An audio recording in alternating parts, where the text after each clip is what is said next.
नमस्कार विद्यार्थियों, मैं मनीष कुमार शर्मा आज के इस क्लास में आप सभी का स्वागत करता हूं।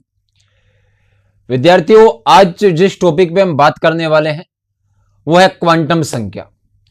परमाणु जो टॉपिक है उसमें से क्वांटम संख्या जो है उसमें से आपको अपनी मुख्य परीक्षा में एक प्रश्न अवश्य मिलेगा।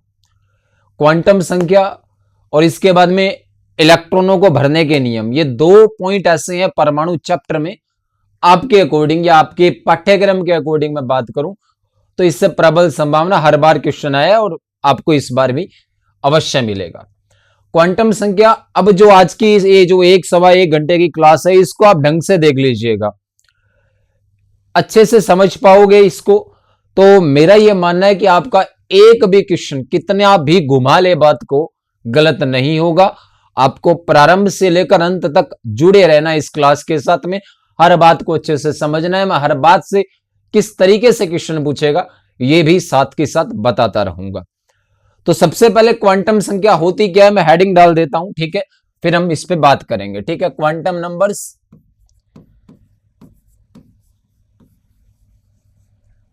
या क्वांटम संख्याएं।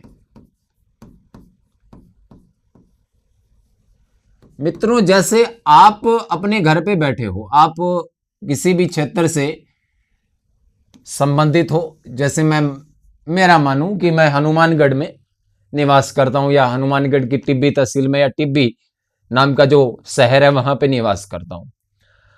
अब मेरा जो एड्रेस है बताने के लिए आपको पता है कि पहले मेरा शहर, फिर उस शहर में मेरा जो एरिया है जहां पे मैं रह रहा हूं पर्टिकुलर उसका नाम, और उसमें जो मेरा मकान नंबर है उसमें मैं उस मकान के किस कमरे में बैठा हूं, यही होगा।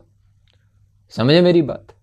जैसे आप भी इसी प्रकार से जैसे आप जयपुर में है, जयपुर में कौन से एरिया से, उस एरिया के कौन से मकान नंबर में है और उस मकान के किस कमरे में है। उसी तरीके से हमें पता है कि परमाणु में क्या होता है, इलेक्ट्रॉन। क्लियर है बात? उस परमाणु में इलेक्ट्रॉन के बारे में जानकारी प्राप्त करने के लिए हमें 4 संख्याओं की आवश्यकता होती है या 4 जानकारियां चाहिए, उन्हें हम क्या कहते हैं, क्वांटम संख्या। जैसे परमाणु है, परमाणु में कक्षा होगी, कक्षा में उपकोष होंगे, उपकोष में कक्षक होंगे और कक्षक में इलेक्ट्रॉन होंगे। कक्षा में क्या होगा, उपकोष, उपकोष में क्या होगा, कक्षक, और कक्षक में कौन होगा, आपका प्यारा सा इलेक्ट्रॉन। तो अपने को कितनी जानकारी चाहिए, 4। तो 4 ही क्या होगी, क्वांटम संख्या। इलेक्ट्रॉन किसी कक्षा के किस उपकोष के किस कक्षक में किस प्रकार से घूम रहा है, ये 4 बातें हमें चाहिए परमाणु में, और इन 4 बातों की जानकारी जो हमें देगी वो क्या कहलाएगी, क्वांटम संख्या। क्लियर है बात? लिख दो, ये लो जी।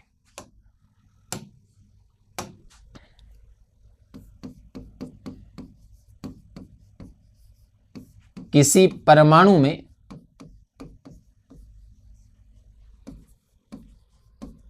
इलेक्ट्रॉन के बारे में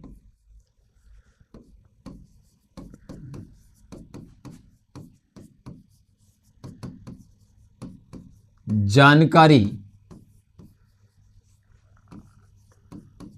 प्राप्त करने हेतु कुछ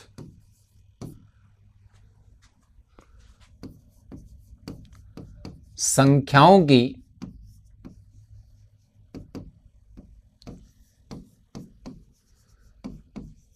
आवश्यकता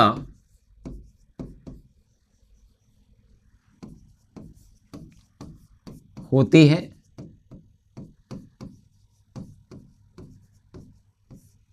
जिन्हें क्वांटम संख्या, क्वांटम नंबर्स कहते हैं।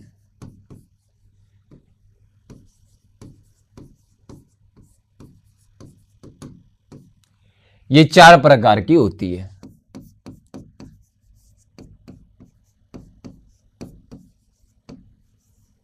तो आपसे कोई पूछ ले कि क्वांटम संख्या क्या है, ये बताओ, तो आपको बताने कि हमारा इलेक्ट्रॉन वो परमाणु में उपस्थित है, उस इलेक्ट्रॉन की जानकारी कि इलेक्ट्रॉन किस कक्षा के किस उपकोष के किस कक्षक में किस प्रकार से घूम रहा है, ये जानकारियां जो हमें देती है वो क्या कहलाती है? क्वांटम संख्या, जो कितने प्रकार की होती है? 4 प्रकार की।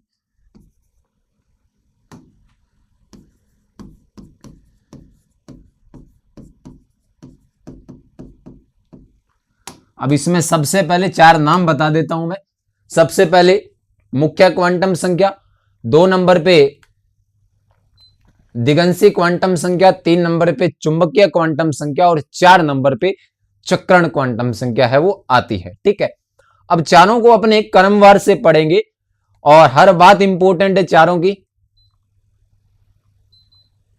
ठीक है, आपको चारों की हर बात को समझना है कि क्या कह रही है ये क्वांटम संख्या, किसकी जानकारी देगी, इसके मान क्या होंगे, ये सारी बातें लिखो। पहली क्वांटम संख्या जो है हमारी,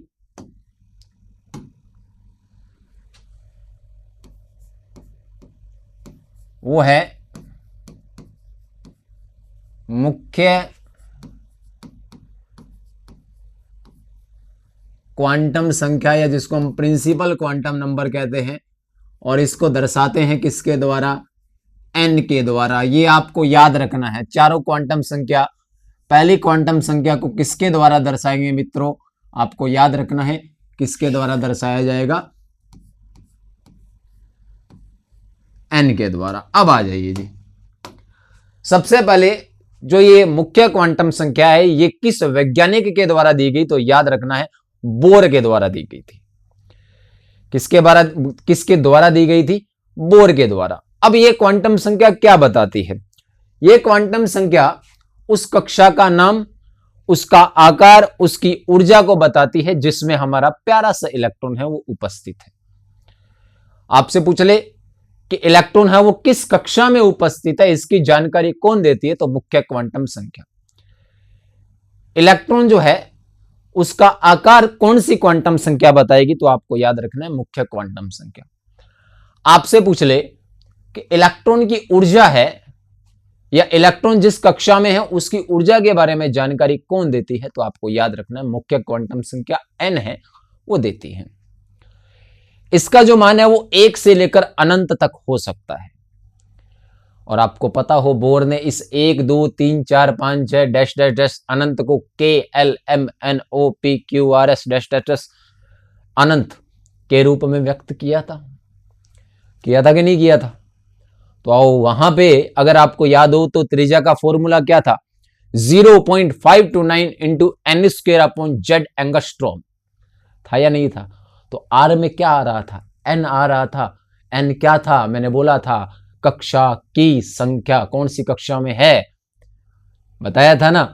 तो यहां पे उसी से आप संबंधित कर लो कि त्रिज्या कितनी होगी किसी कक्षा की, वो कौन बताएगी? एन। और एन क्या है? मुख्य क्वांटम संख्या। समझ में आई? लिख दूं? 2 बातें बताइए सिर्फ। पहली, मुख्य क्वांटम संख्या किसके द्वारा दी गई या किसके द्वारा इसके बारे में बताया गया? तो बोर ने। दूसरा, यह उस कक्षा के बारे में जानकारी देती है जिसमें इलेक्ट्रॉन उपस्थित है। उस कक्षा का नाम क्या होगा, उस कक्षा का आकार क्या होगा, उस कक्षा की ऊर्जा क्या होगी। जैसे पहली कक्षा में है तो उसका नाम क्या होगा? के। इलेक्ट्रॉन दूसरी कक्षा में है तो उसका नाम हो गया एल। इलेक्ट्रॉन तीसरी कक्षा में है तो उसका नाम हो गया एम। चौथी में है तो एन। पांचवी में है तो ओ। छठी में है तो पी। याद रख लोगे ना? रख लोगे? लिख दूं? लो जी, यह बोर के द्वारा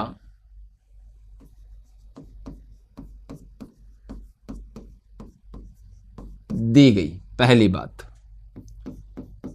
अब दूसरी बात, यह उस कक्षा का नाम, आकार व ऊर्जा के बारे में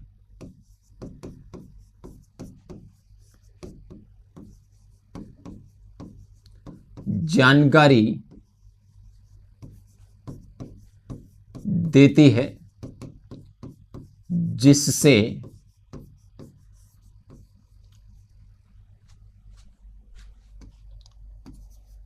इलेक्ट्रॉन संबंधित होता है। जैसे आपको कह दिया कि कोई इलेक्ट्रॉन है वो n कक्षा में उपस्थित है, तो यहां पर मुख्य क्वांटम संख्या का मान क्या होगा? n, k l m n। Electron कौन सी कक्षा में? चौथी कक्षा में। तो n का मान क्या होगा? 4। क्लियर है बात? ठीक है, संबंधित होता है। दूसरी बात जो मैंने कहा कि n का मान 1 से लेकर अनंत तक हो सकता है।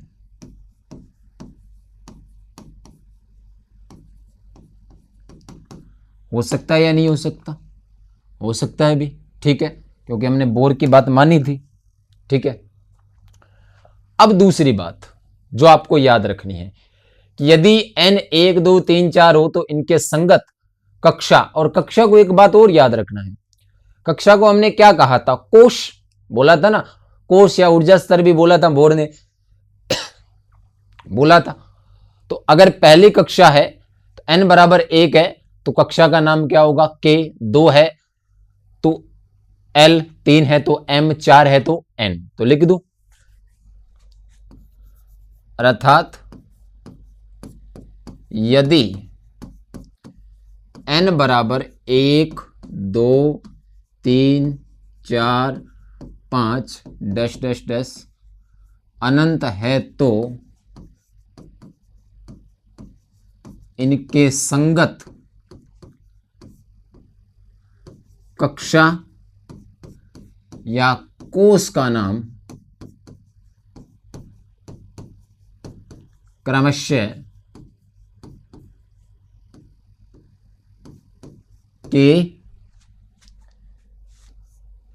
L M N O dash dash dash अनंत होता है।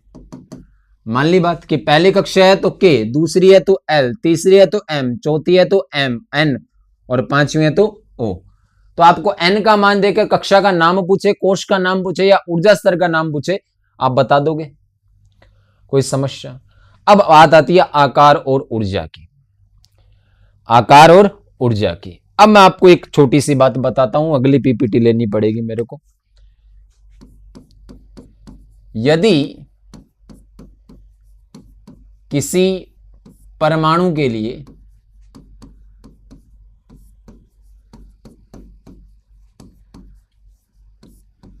n का मान बढ़ता है तो उसकी त्रिज्या या आकार भी बढ़ता है। उसकी त्रिज्या या आकार भी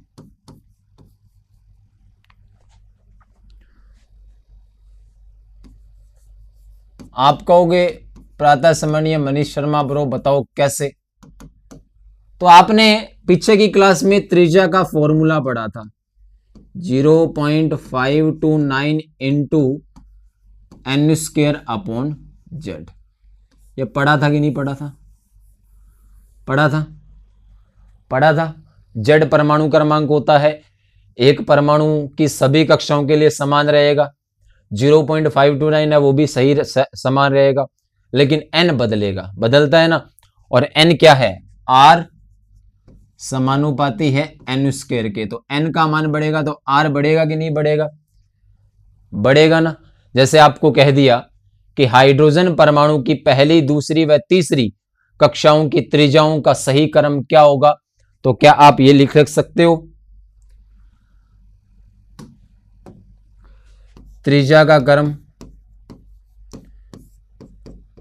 ये पहली कक्षा की त्रिज्या इससे ज्यादा होगी, दूसरी कक्षा की त्रिज्या इससे ज्यादा होगी, तीसरी कक्षा की त्रिज्या और इससे ज्यादा होगी चौथी कक्षा की त्रिज्या। होगी या नहीं होगी ये बता दीजिए, क्योंकि हमें पता है कि r का मान बढ़ने पर, या मैं कहूं कि कक्षा का मान बढ़ने पर r का मान भी बढ़ता है। अब ये आपसे क्वेश्चन पूछ सकता है कि कोई परमाणु दे देगा आपको, लिथियम +2 परमाणु की पहली, दूसरी, तीसरी व चौथी कक्षाओं की त्रिज्याओं का सही क्रम क्या होगा, तो आपको पता है कि जैसे जैसे कक्षा का मान बढ़ेगा यानी कि n का मान बढ़ेगा वैसे वैसे त्रिज्या का मान भी बढ़ेगा। तो आपसे किसी भी परमाणु की कोई 4-5 कक्षा देकर उनकी त्रिज्या का क्रम पूछ ले तो आपको याद रखना है कक्षा का मान बढ़ने पर त्रिज्या का मान भी बढ़ता है। क्यों बढ़ता है तो आपको यह याद रखना है। ठीक है, कोई समस्या? दूसरी बात समझ में आई। अब बात आती है किसकी, कक्षा का नाम कैसे होगा पता चल गया, कक्षा की त्रिज्या या आकार कैसे होगा पता चल गया, चौथा बच गया, तीसरा क्या बच गया, ऊर्जा। तो अब ऊर्जा और n में क्या संबंध है वो भी देख लेते हैं।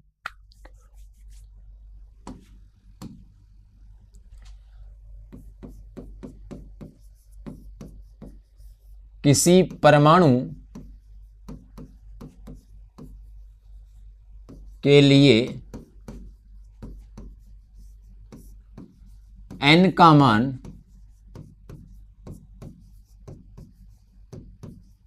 बढ़ने पर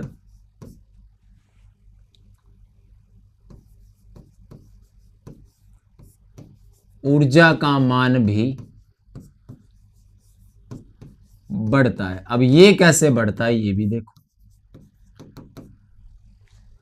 आपने ऊर्जा का फॉर्मूला पढ़ा था मित्रों, E बराबर -13.6 इंटू जेड स्क्वेयर अपॉन में एन स्क्वेयर। ये लो, ये फॉर्मूला पढ़ा था आपने।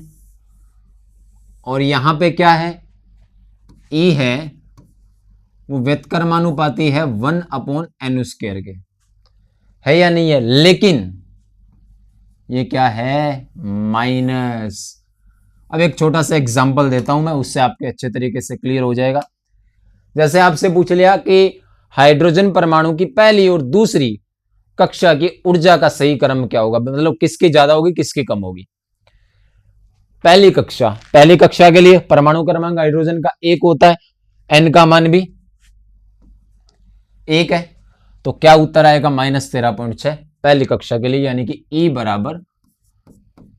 E1 बराबर क्या आ गया, -13.6। दूसरी कक्षा का पूछे तो n का मान कितना हो गया, 2 की स्क्वायर हो गया 4, -13.6 में 4 का भाग जाएगा तो कितना आएगा, E2 -3.4। अब आप बता दो इसमें कम कौन है और ज्यादा कौन है। कम ये है, यानी कि कक्षा का मान बढ़ने पर ऊर्जा का मान भी क्या होता है, बढ़ता है। -13.6 और -3.4 में कम कौन है, -13.4 है या नहीं है, सॉरी -13.6 है ना। तो समझ गए, क्योंकि ये नेगेटिव है तो नेगेटिव का मान कम होता जाएगा। नेगेटिव कम होने का मतलब क्या है, मान बढ़ रहा है, यही होता है। तो आपको याद रखना है जिस तरीके से कक्षा का मान बढ़ने पर त्रिज्या का मान भी बढ़ता है, उसी तरीके से कक्षा का मान बढ़ने पर ऊर्जा का मान भी बढ़ता है। कोई समस्या? लिख दो, ये लो जी। E बराबर R1 या सॉरी ऊर्जा का क्रम लिखना है, ये तो हो गया त्रिज्या।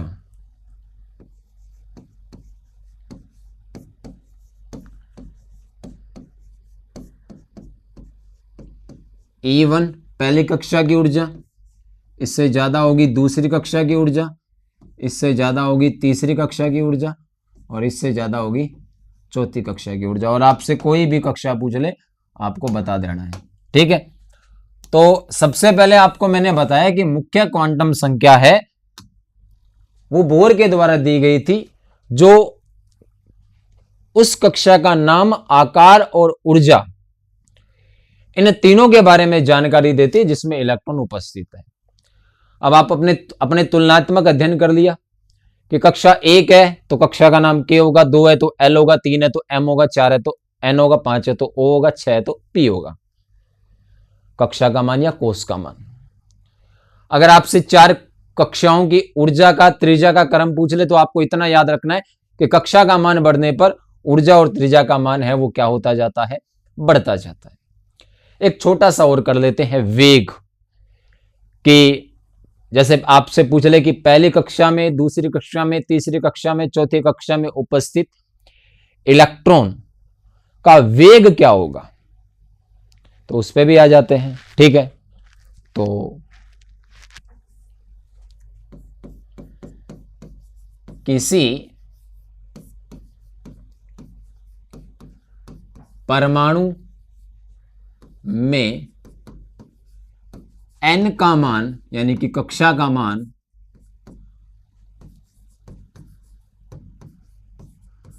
बढ़ने पर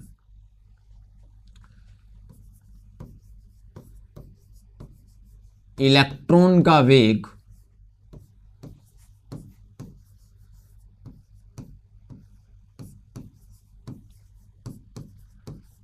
कम होता जाता है। अब आप कहोगे श्रीमान जी कैसे? तो इलेक्ट्रॉन के वेग का, या बोर कक्षा में इलेक्ट्रॉन के वेग का फॉर्मूला क्या था, आप सभी को पता है। v बराबर 2.18 इंटू 10⁻⁶ Z/n, यही था या नहीं था? बताया था बोर मॉडल में। इसलिए मैं कह सकता हूं v समानुपाती 1/n। तो n का मान बढ़ने पर v है वो क्या होता जाएगा, कम होता जाएगा। तो लिख दूं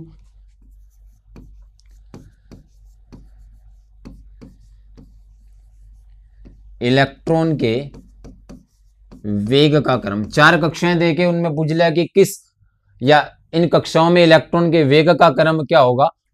तो इलेक्ट्रॉन के वेग का क्रम आपको याद रखना है क्या, कि v1 पहले कक्षा में इलेक्ट्रॉन का वेग है वो सबसे ज्यादा होगा, दूसरी में उससे कम, तीसरी में उससे कम, चौथी में उससे कम, डैश डैश डैश आगे यही चलता रहेगा। तो हमने 4 बातें हैं वो कर ली है कि कक्षा का नाम कैसे होगा, दूसरा कक्षा की त्रिज्या, कक्षा की ऊर्जा, कक्षा में या जो कक्षा में इलेक्ट्रॉन है उसका वेग बता दोगे आप सारे। अगली बात, 3 बातें और है कि मुख्य क्वांटम संख्या के द्वारा हम इलेक्ट्रॉन का कोणीय संवेग ज्ञात कर सकते हैं। मुख्य क्वांटम संख्या के द्वारा हम क्या ज्ञात कर सकते हैं, इलेक्ट्रॉन का कोणीय संवेग। लो जी लिख देता हूं, इस क्वांटम संख्या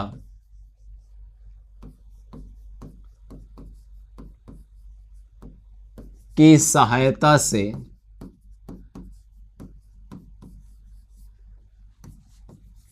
हम इलेक्ट्रॉन का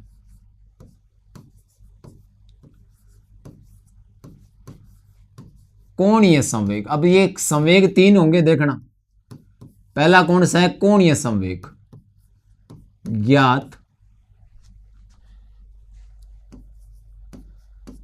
कर सकते हैं। तो इसका एक फॉर्मूला जो कि हम बोर मॉडल में भी पढ़ के आ चुके हैं, NH/2π। ठीक है, तो लिख दूं इलेक्ट्रॉन का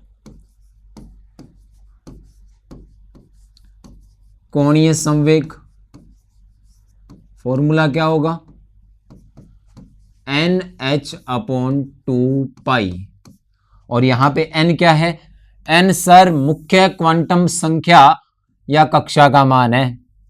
लिख दूं n बराबर मुख्य क्वांटम संख्या, या इसी का मतलब क्या है, या कक्षा की संख्या। अब आपसे डायरेक्ट क्वेश्चन पूछ लिया, जैसे किसी परमाणु की चौथी कक्षा में इलेक्ट्रॉन का कोणीय संवेग क्या होगा, तो n की जगह 4 लिखोगे, 4h/2π, 4 2 कट जाएंगे, कितना बचेगा, 2h/π, यही बचेगा। तीसरी कक्षा के लिए कोणीय संवेग पूछ लिया इलेक्ट्रॉन का, तो 3h/2π।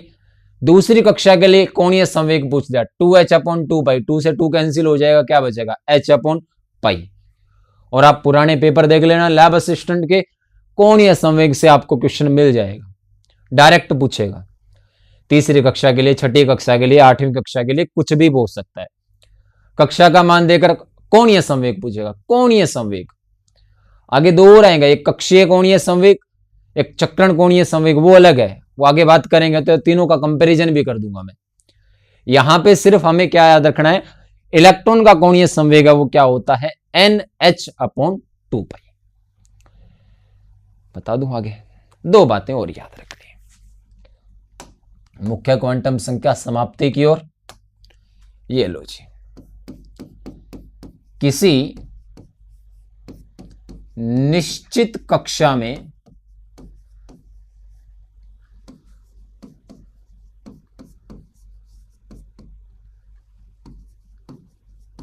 इलेक्ट्रॉनों की संख्या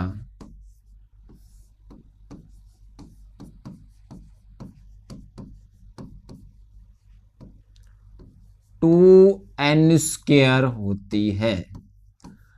आपसे पूछ लिया कि तीसरी कक्षा में अधिकतम इलेक्ट्रॉन की संख्या कितनी होगी तीसरी कक्षा में, तो 3 का स्क्वायर 9, 9 को 2 से गुणा करो, कितना होगा 18। आपसे पूछ लिया L कक्षा में इलेक्ट्रॉनों की अधिकतम संख्या कितनी होगी, L मतलब KL, दूसरी कक्षा 2 का स्क्वायर 4, 4 को 2 से मल्टीप्लाई करो, इस फॉर्मूले को अप्लाई करो, क्या आएगा 8 इलेक्ट्रॉन। आपसे पूछ लिया P कोश में इलेक्ट्रॉन की संख्या कितनी होगी, यह बहुत बार आता है P कोश में। अब विद्यार्थी क्या सोचता है, SPDF, P में 6 इलेक्ट्रॉन होते हैं, 6 उत्तर, ऑप्शन में पहला ही ऑप्शन वही होता है। लेकिन बुद्धि का जब उपयोग करेंगे हम, तो हमें पता चलेगा क्या पूछा है, P कोश, कोश किसको कहते हैं, कक्षा को। P उपकोश में पूछता तो 6 इलेक्ट्रॉन होते, वो अभी पढ़ेंगे हम। लेकिन यहां पे क्या पूछ रहा है, P कोश में। P कोश का मतलब KLMNOP, 6 का स्क्वायर 36, 36 गुणा 2 72, 72 इलेक्ट्रॉन होंगे। समझ में आई बात, कोई दिक्कत, करूं आगे, लो जी। किसी निश्चित कक्षा में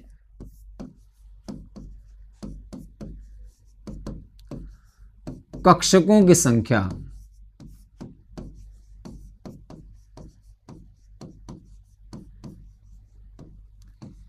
n² होती है।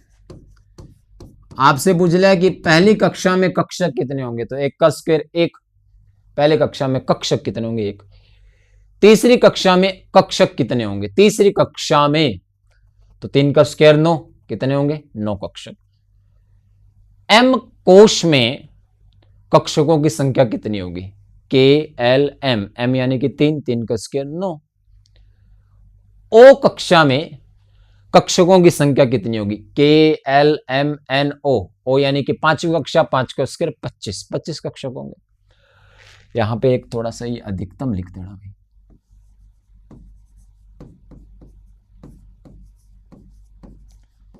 तो ये थी मित्रों मुख्य क्वांटम संख्या जिसको बोर ने दिया। यह है उस कक्षा का नाम, उसकी त्रिज्या, उसका आकार, उसमें इलेक्ट्रॉन का वेग, उसका कोणीय संवेग, उसमें कक्षकों की संख्या, उसमें अधिकतम इलेक्ट्रॉनों की संख्या है, उसकी जानकारी देती है। कैसे देती है यह आपको मैंने बता दिया। क्वेश्चन गलत करोगे क्या, मेरे हिसाब से तो नहीं होगा। आपको हर बात से कैसे क्वेश्चन पूछेगा बता दिया है। अब अगर गलती करते हो तो फिर मूर्ख हो आप। मैंने वर्बली हर बात से क्वेश्चन कैसे पूछा है वो बता दिया। त्रिज्या, ऊर्जा, इलेक्ट्रॉन में 4 या 5 कक्षाएं देकर उनका सीक्वेंस पूछेगा। कक्षीय कोणीय संवेग, कोणीय संवेग, कक्षीय कोणीय संवेग नहीं, कोणीय संवेग है, वो सीधा आपसे पूछेगा कक्षा का मान देकर। एक कक्षा का मान देकर उसमें अधिकतम इलेक्ट्रॉनों की संख्या पूछ सकता है, उसमें कक्षकों की संख्या पूछ सकता है। इतनी ही बात पूछेगा। बढ़े आगे, अगली है हमारी 2 नंबर पे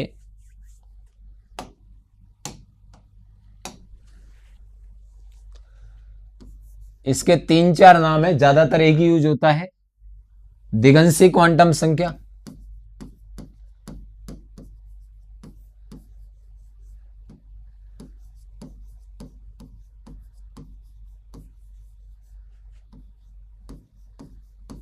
या इसको कोणीय क्वांटम संख्या भी कहते हैं।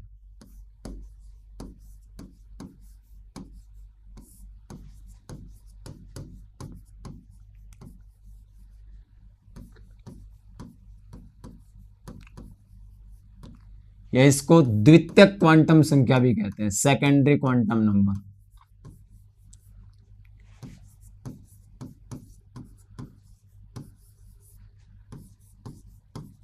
या इसको गौण क्वांटम संख्या भी कहते हैं, गौण।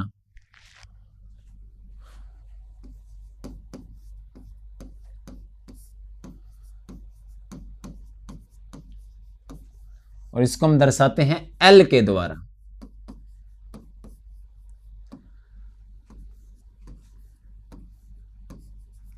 और 4 जो क्वांटम संख्या है ना, उसमें सबसे ज्यादा याद रखने वाली, सबसे ज्यादा जिसमें बातें आपको समझनी है, वो यही है। ये जो क्वांटम संख्या है, ये सोमरफील्ड के द्वारा दी गई थी। किसके द्वारा दी गई थी? सोमरफील्ड के द्वारा। यह जो क्वांटम संख्या है, वो उपकोष का नाम, कक्षक की आकृति और कक्षीय कोणीय संवेग, इन 3 बातों के बारे में जानकारी देता। आपसे डायरेक्ट पूछेगा, किसी परमाणु में कक्षा का नाम कौन सी क्वांटम संख्या बताएगी? तो मुख्य क्वांटम संख्या। किसी परमाणु में कक्षा का आकार, उसकी ऊर्जा, उसमें इलेक्ट्रॉन का वेग, कौन सी क्वांटम संख्या बताएगी? आपका उत्तर मुख्य क्वांटम संख्या। किसी इलेक्ट्रॉन का कोणीय संवेग है, वो कौन सी क्वांटम संख्या बताएगी? तो आपका उत्तर रहेगा मुख्य क्वांटम संख्या। किसी परमाणु में उपकोष का नाम कौन सी क्वांटम संख्या बताएगी? तो आपको याद रखना है दिगंशी क्वांटम संख्या। किसी परमाणु में कक्षक की आकृति के बारे में कौन जानकारी देगी? तो आपको याद रखना है दिगंशी क्वांटम संख्या। किसी परमाणु में इलेक्ट्रॉन का कक्षीय कोणीय संवेग, कक्षीय कोणीय संवेग, कोणीय संवेग नहीं, कक्षीय कोणीय संवेग कौन बताएगी? तो दिगंशी क्वांटम संख्या, यानी कि एल। दिगंशी क्वांटम संख्या है वो किस वैज्ञानिक के द्वारा दी गई? तो सोमरफील्ड के द्वारा। किसके द्वारा? सोमरफील्ड। लिख दो दोनों तीनों बातें, ये लो जी। यह है क्वांटम संख्या, या इस क्वांटम संख्या के बारे में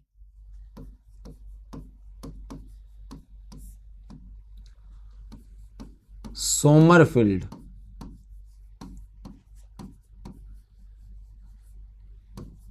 के द्वारा दी गई, मान ली बात। दूसरा, यह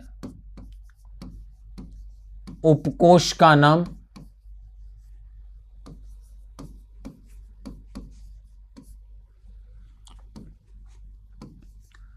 कक्षक की आकृति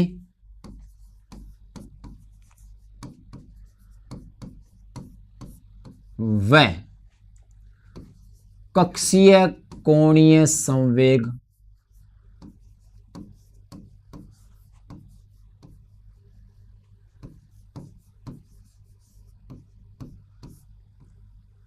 बताती है, या के बारे में जानकारी देती है। अब एक छोटी सी टेबल बना देता हूं, जिससे कि आपको मोटे तौर पे ये पता चल जाए।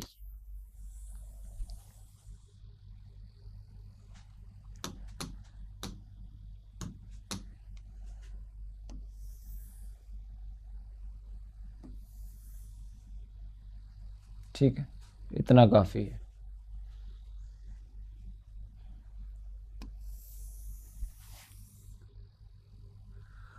अब यदि आपको, जैसे मान लो मित्रों, एल का मान दे दे, किसका मान दे दे? एल का, तो आप बता दो कि उपकोष का नाम क्या है, और आप ये बता दोगे कि आकृति कैसी है। ठीक है, जैसे सबसे पहले मैं बोलूं कि एल का मान है वो क्या है 0, 1, 2 और 3, ज्यादातर ये 4 ही मान होते हैं। अगर एल का मान 0 है तो उपकोष होगा कौन सा, एस। 1 है तो उपकोष कौन सा होगा, पी। 2 है तो डी, 3 है तो एफ। अब आप कहोगे कि सर 4, 5, 6 हो तो फिर आगे आप एफ से आगे चले जाओ, जी, एच, आई, जे, के।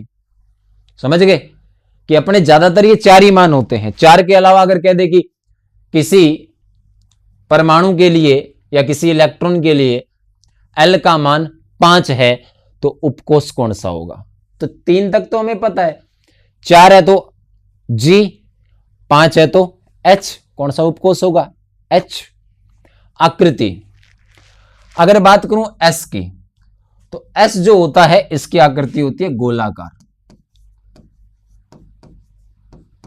कैसी होती है, गोलाकार। पी है, इसकी आकृति होती है डंबलाकार, डंबल जैसी, ठीक है। डी है, ये होता है द्विडंबलाकार। और एफ है, उसकी आकृति होती है जटिल, आगे भी जटिल ही चलती है। ये 4 बातें आपको याद रखनी है जो कि फिक्स है। कि आपको एल का मान पता चल जाए तो आप उपकोष और आकृति बता दोगे ना। पहले बात, ये बात क्लियर होनी चाहिए, बता दोगे कि एल का मान यदि 0 है तो सीधी सी बात है उपकोष कौन सा होगा, उपकोष होगा एस। अगर 1 है तो पी, 2 है तो डी, 3 है तो एफ, 4 है तो जी, 5 है तो एच, 6 है तो आई, 7 है तो जे। आगे चलता रहेगा। लेकिन अब समस्या ये आती है कि ये एल का मान कैसे निकालेंगे।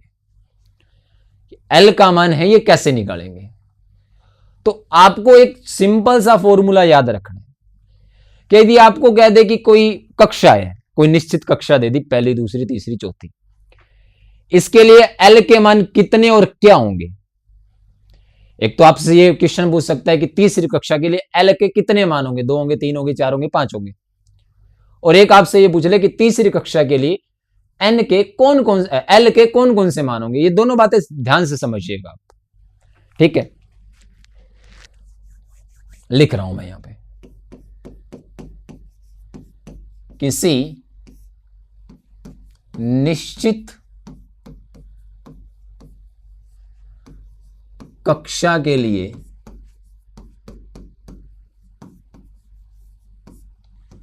एल के मान,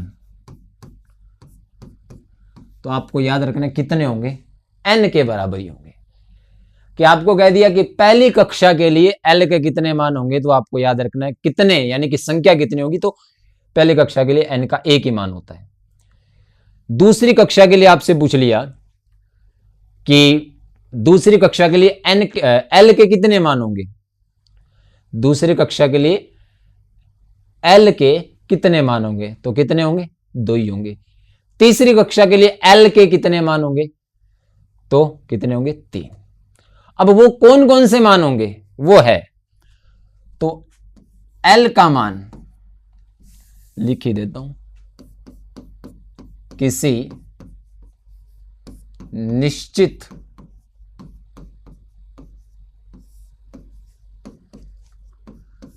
कक्षा के लिए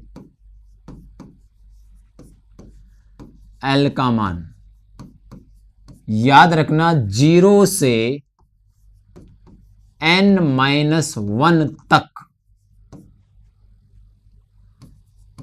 होता है। 0 से n-1 तक जितने भी मान होंगे वो सारे के सारे किसके होंगे, एल के। अब मैं एक 2-3 उदाहरण लिखता हूं, उनको समझोगे तो अच्छे तरीके से समझ में आ जाएगा। देखो, अब मान लो मैं पहली कक्षा की बात कर रहा हूं, यदि n बराबर क्या हो 1, तो l के कितने मान होंगे, कितने यानी कि कितने संख्या में कितने मान होंगे, 1 ही होगा। ये रहा फॉर्मूला, l के मान कितने होंगे, जितना कक्षा का मान है उतना ही, कि 1 है, पहली कक्षा है तो मान भी कितने होंगे 1। अब वो कितने मान हैं वो कौन से होंगे, 0 होगा, 1 होगा, 2 होगा, 3 होगा, 4 होगा, क्या होगा। तो इसके लिए हमें क्या अप्लाई करना है, 0 से n-1 तक। तो n बराबर कितना है 1, तो 0 से 1 - 1, कि n का मान क्या है पहली कक्षा के लिए 1, तो 0 से n का मान कितना 1, 1 - 1 कितना है 0, यानी कि l के जो मान, एक मान है l का, वो कौन सा है 0, और 0 अगर l का मान है तो उपकोष कौन सा होगा s, और इसीलिए कहते हैं कि पहली कक्षा में उपकोष कितने होते हैं, एक ही होते हैं, वो भी कौन सा होता है s। आपसे कोई कह दे कि पहली कक्षा में उपकोष p क्यों नहीं होता, तो आपको सीधा सा उत्तर देना है, क्योंकि l जो उपकोष है वो किसके आधार पर निकाले जाते हैं, l के मान पर, और पहली कक्षा के लिए l का मान 0 से n-1 के अनुसार केवल क्या आता है 0। अब एक दूसरी कक्षा के लिए n बराबर 2 के लिए l के कुल कितने मान होंगे, तो l के मान तो कितने होंगे 2 ही, क्योंकि मैंने अभी बोला कि l के मान किसके बराबर होते हैं n के। या थोड़ा सा इसमें करेक्शन कर दूं क्या, l के मान की संख्या कर देता हूं,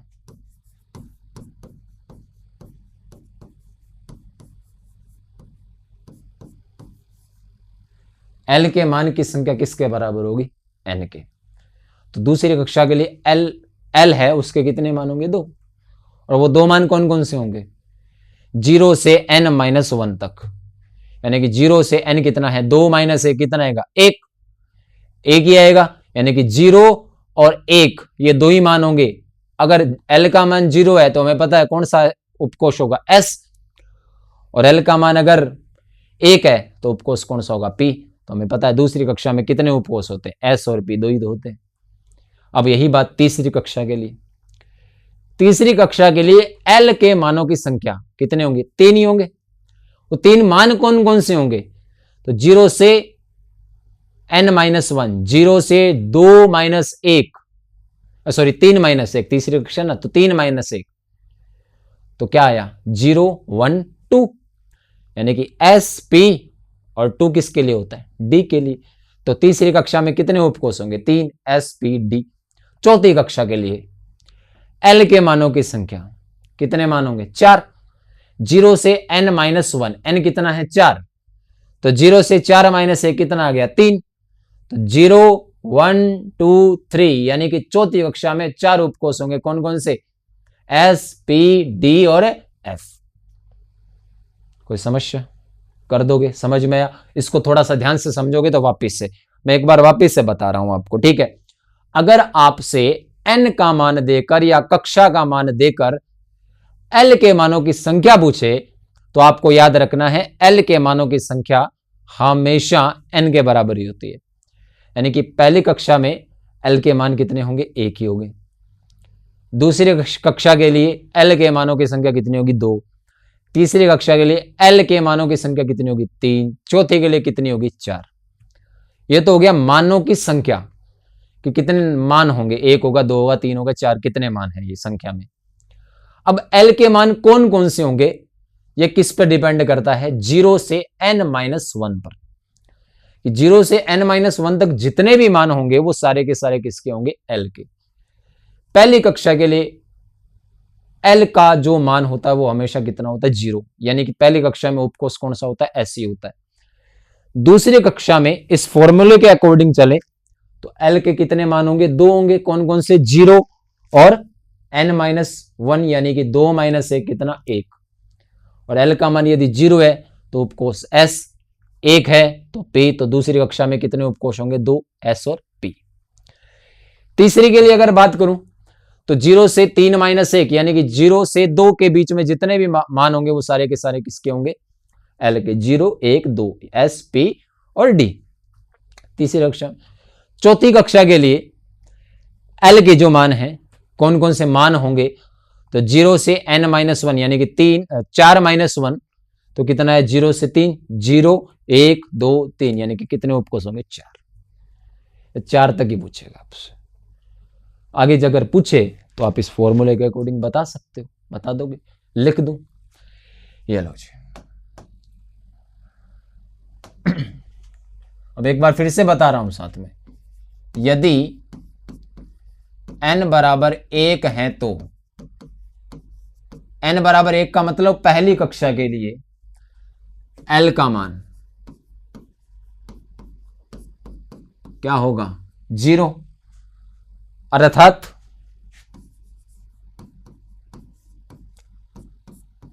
n बराबर 1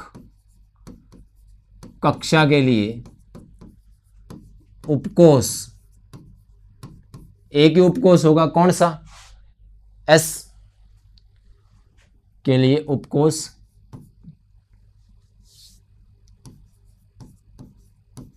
केवल एक S ही होता है। कोई समस्या? यदि n बराबर हो 2 तो l का मान इसमें फिट करो तो 0 और 1 यही होगा। ठीक है, उपकोष कौन सा होगा? 2s और 2p यही होगा। अर्थात n बराबर 2 के लिए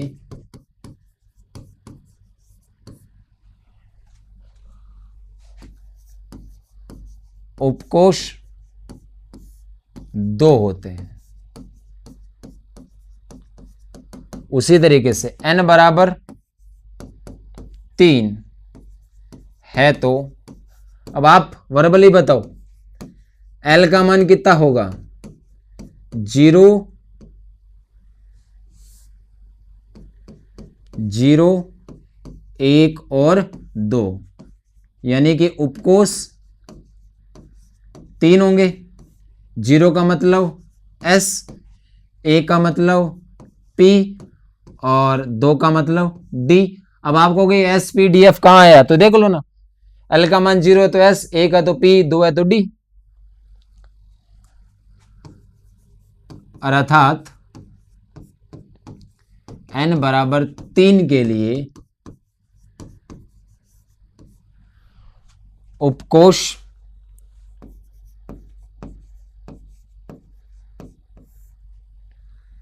तीन होते हैं। होंगे या नहीं होंगे? 3 होंगे ना। कौन कौन से होंगे? 3। इसमें 2 कौन कौन से हैं? S और P। इसमें S, P और D। अब n बराबर 4 पे आ जाओ।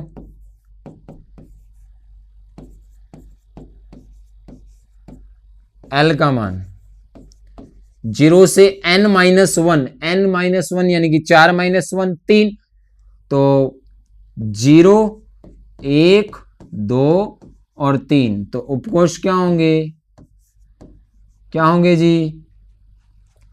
4s 4p 4d और 4f। अर्थात n बराबर 4 के लिए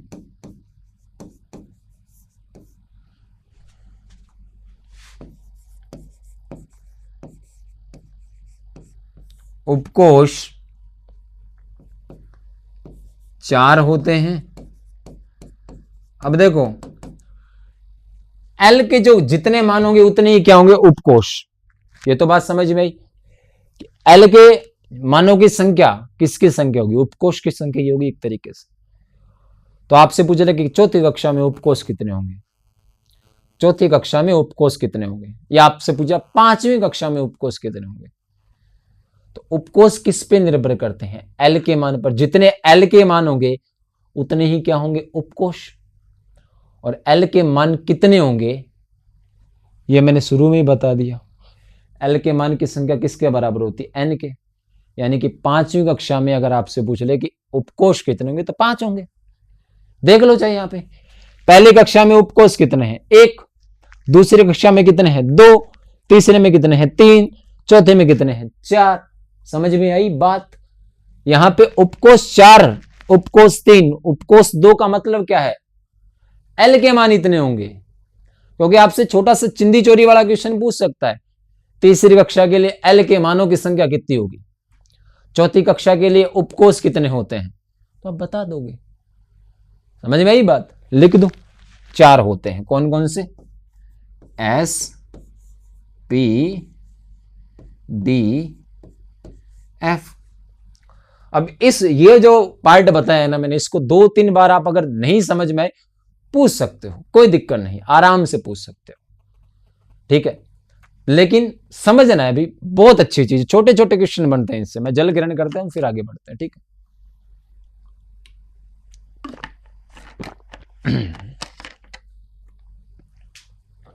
अब इसमें 2 बातें और याद रखनी है। अभी कक्षीय कोणीय संवेग मैंने नहीं बताया है, ठीक है।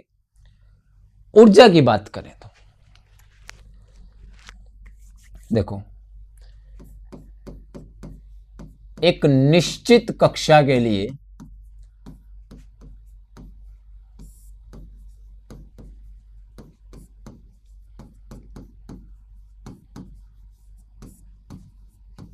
उपकोष की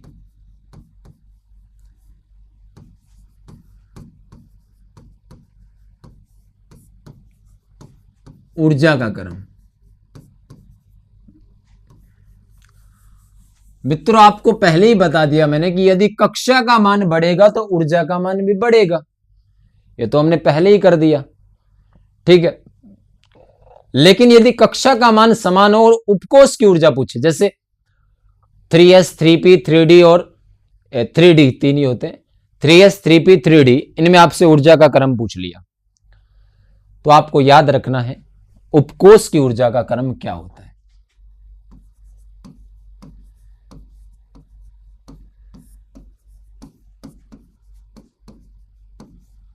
तो सबसे कम ऊर्जा होती है वो होती है S की, इससे ज्यादा होती है P की, उससे ज्यादा होती है D की, और सबसे ज्यादा होती है किसकी, F की। ये सीक्वेंस याद रख लेना भाई, बहुत काम की चीज है ये, और पूछ सकता है आपसे।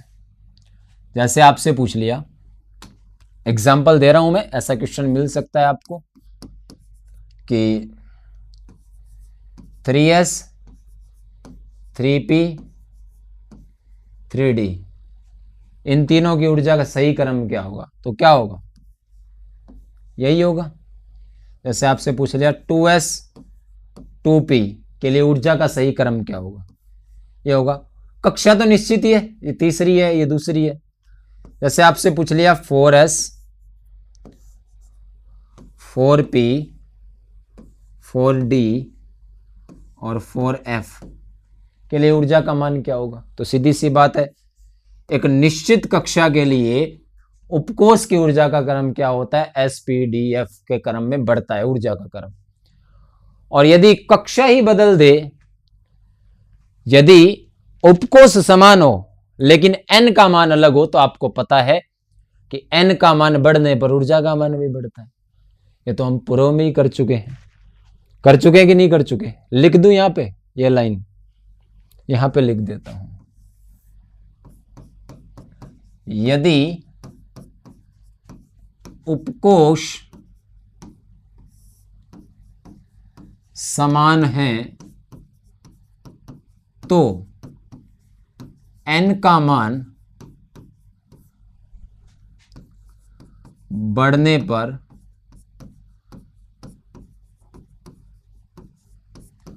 ऊर्जा का मान भी बढ़ता है। क्योंकि ये तो हम पहले भी कर चुके हैं। जैसे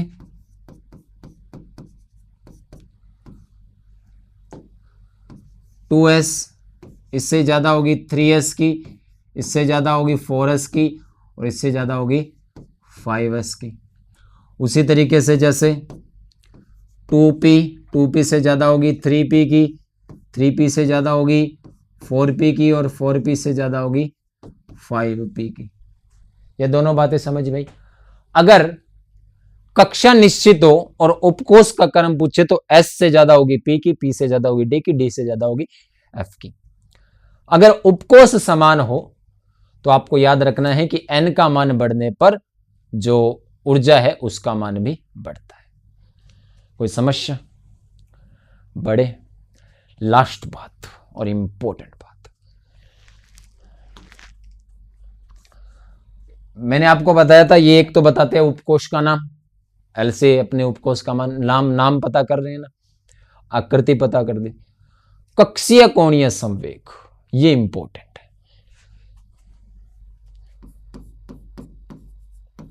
उपकोष के इलेक्ट्रॉन का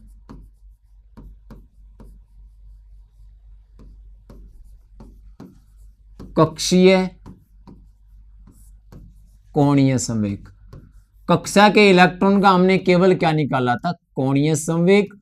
और उपकोष में जो इलेक्ट्रॉन होगा उसका हम क्या निकालेंगे? कक्षीय कोणीय संवेग, जो होता है √L into L plus 1 h/2 √L into L plus 1 into h/2। और या फिर मैं इसको ये लिख सकता हूं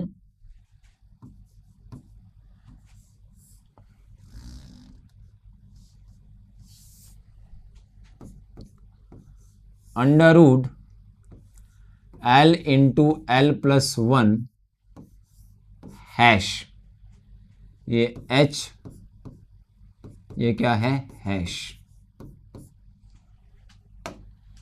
ये दोनों फॉर्मूले आपको याद रखने हैं और पिछली लैब असिस्टेंट में आप देख लेना, आपसे इसमें क्वेश्चन आपको पूछ रखा होगा। इसको थोड़ा सा साफ लिखता हूं, ठीक है?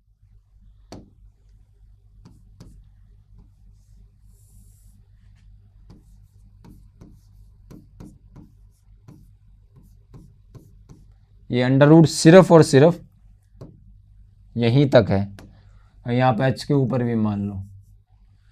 अब जैसे आपसे पूछ लिया कि s उपकोष के लिए कक्षीय कोणीय संवेग क्या होगा, मैं वर्बली बता रहा हूं। s उपकोष के लिए, s के लिए l का मान कितना होता है? 0।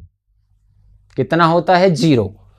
तो l का मान 0 लगाएंगे तो ये पूरा 0 हो जाएगा, और जब 0 को इससे मल्टीप्लाई करेंगे तो मान क्या आएगा? 0। तो s उपकोष के लिए कक्षीय कोणीय संवेग पूछे तो क्या होगा? 0। p उपकोष के लिए कक्षीय कोणीय संवेग क्या होगा?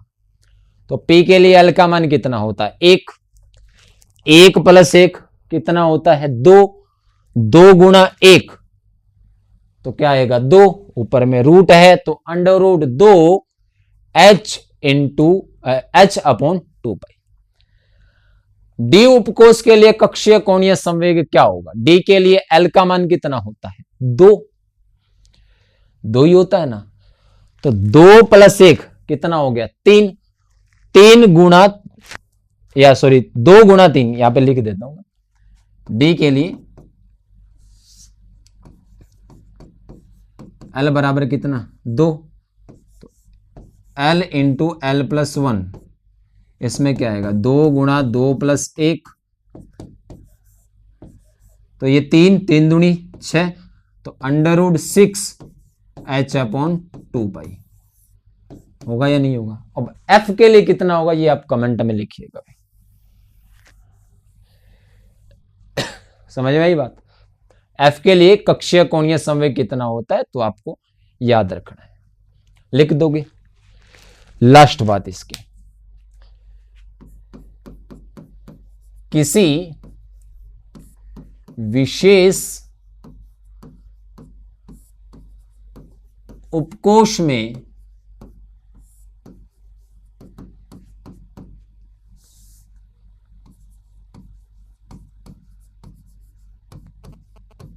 इलेक्ट्रॉनों की संख्या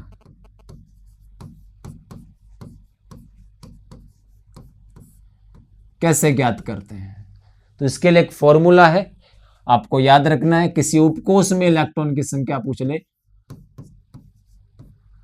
2 इंटू 2l+1। जैसे s की बात करूं मैं, इसी फॉर्मूले के अकॉर्डिंग s उपकोष में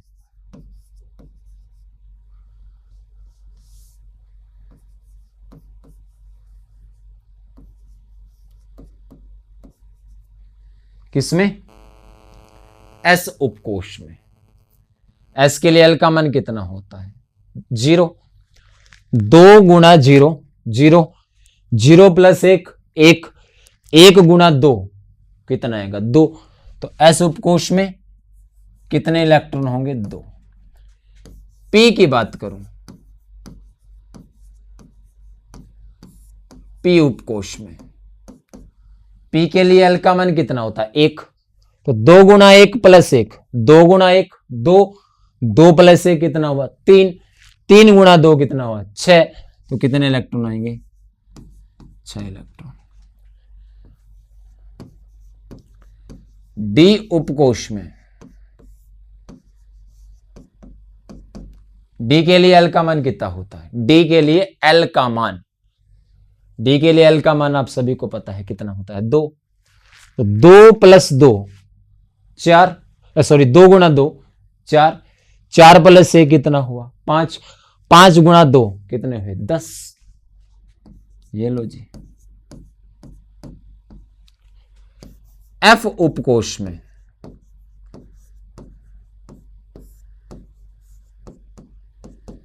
कितने होंगे, f के लिए l का मान होता है 3, 3 दूनी 6, 6 + 1 7, 7 दूनी 14। ये तो हो गया f। अब आप g उपकोष में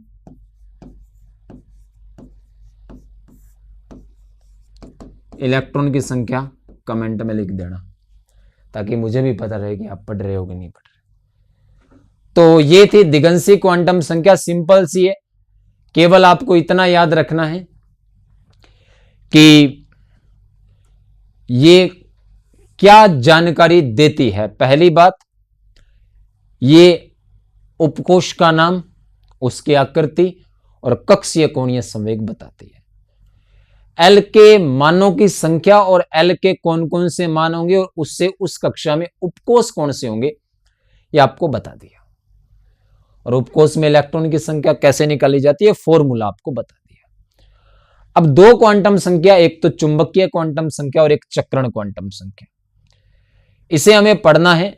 लेकिन मैं ये मानता हूं कि जब तक ये दो अच्छे तरीके से आप नहीं पढ़ पाओगे, तब तक उन दो को पढ़ाने का कोई औचित्य नहीं है। तो पहले इन दो को अच्छे तरीके से आप पढ़िए। अगली क्लास में हम उन दोनों संख्याओं को भी कर लेंगे और इलेक्ट्रॉनों को भरने के नियम भी पढ़ लेंगे। लेकिन मैं आपको फिर एक बात कह रहा हूं, ये लगभग 50-55 मिनट की क्लास है और अगली क्लास भी इतनी ही रहेगी। 2-2.5 घंटे में आपका एक या दो क्वेश्चन है वो क्लियर हो रहा है। तो आप जरूर इस क्लास को ढंग से देखिएगा। समझ में ही बात। मिलते हैं अगली क्लास में। आप सभी का जुड़े रहने के लिए बहुत बहुत धन्यवाद।